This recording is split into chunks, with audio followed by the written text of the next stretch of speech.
Vamos lá, continuar com a nossa leitura. Hoje a gente vai ver Gênesis capítulo 37 e 38. Vamos falar, dar início então à história de José, que era o filho o filho mais amado de Jacó, né? Então é uma história muito comovente, muito bonita, de redenção, tá? Vamos lá, capítulo 37. Habitou Jacó na terra das peregrinações de seu pai, na terra de Canaã. Essa é a história de Jacó. Tendo José 17 anos, apacentava os rebanhos com seus irmãos. Sendo ainda jovem, acompanhava os filhos de Bila e os filhos de Zilpa, mulheres de seu pai, as servas de as servas da mulher dele, mulheres de seu pai, e trazia más notícias deles a seu pai.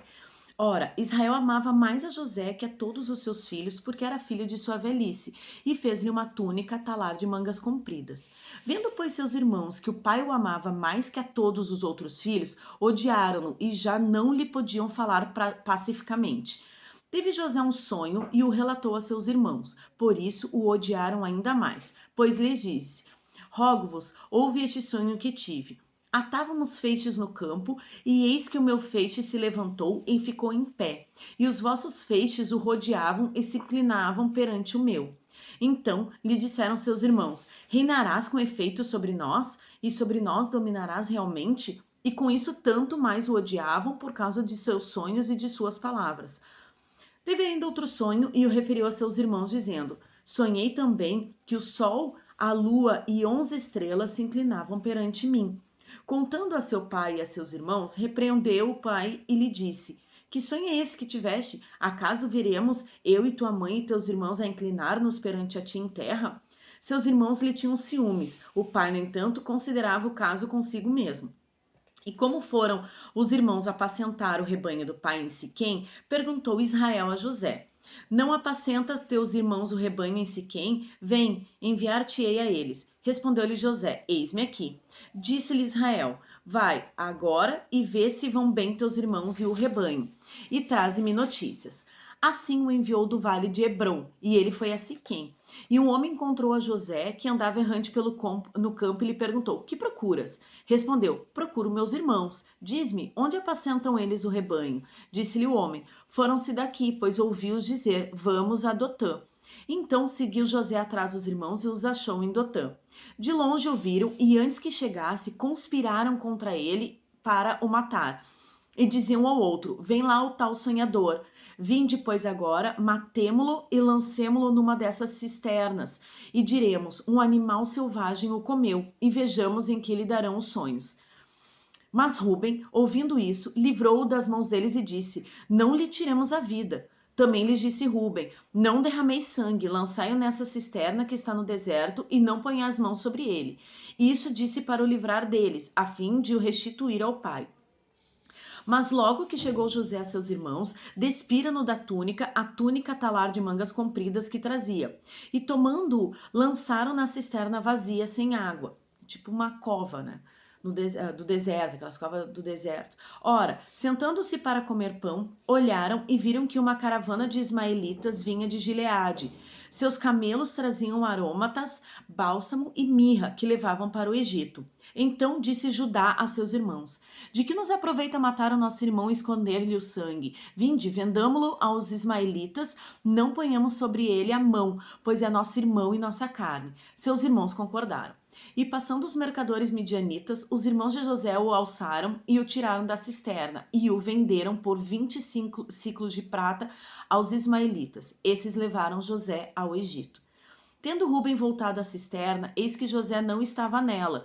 Então rasgou as suas vestes. E voltando a seus irmãos, disse: Não está lá o menino, e eu para onde irei?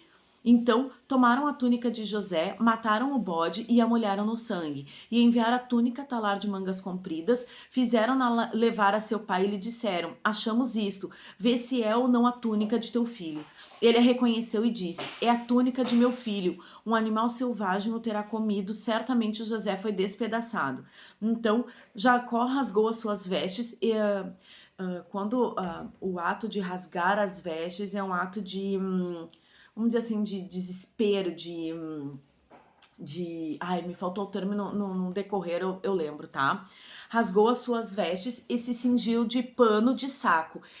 Pano de saco é de se humilhar, né? Diante de Deus, assim, é quando tu quer.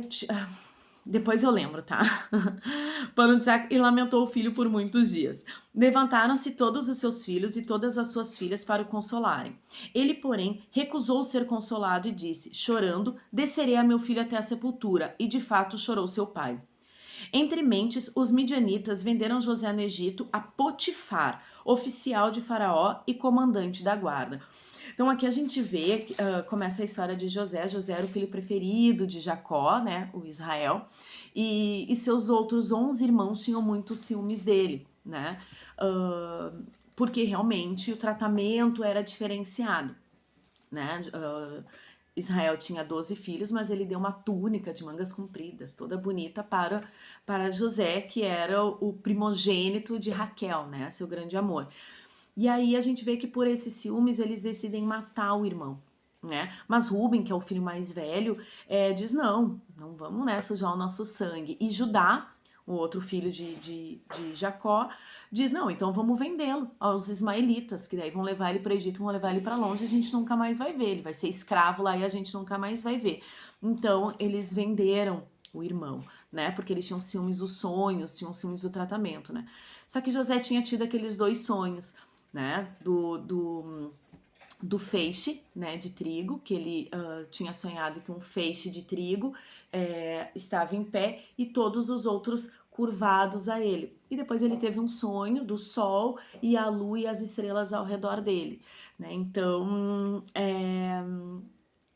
ele já tinha tido, né, palavras de Deus, promessas de Deus, propósitos de Deus, mas ainda era tudo muito, né, obscuro. Então, infelizmente, tomaram essa decisão e foi uma decisão muito triste, mas aí amanhã a gente vai ver a continuação dessa história que recém começou, tá bom?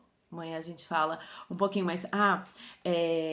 O rasgar as vestes, tá? Só para entender, é um ato de. Vamos falar numa linguagem assim mais.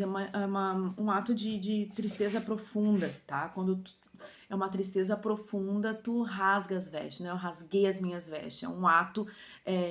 São atos proféticos, assim, né? De rasgar as vestes, usar roupas de saco, né, que também era algo de humilhação, né? Então, não humilhação no sentido de humilhar, não, é se humilhar a Deus, né? É se colocar diante de Deus no sentido de se humilhar, no sentido de tipo, Deus, me sustenta, né? Então, é isso. Amanhã a gente vai continuar vendo, tá bom? Beijo.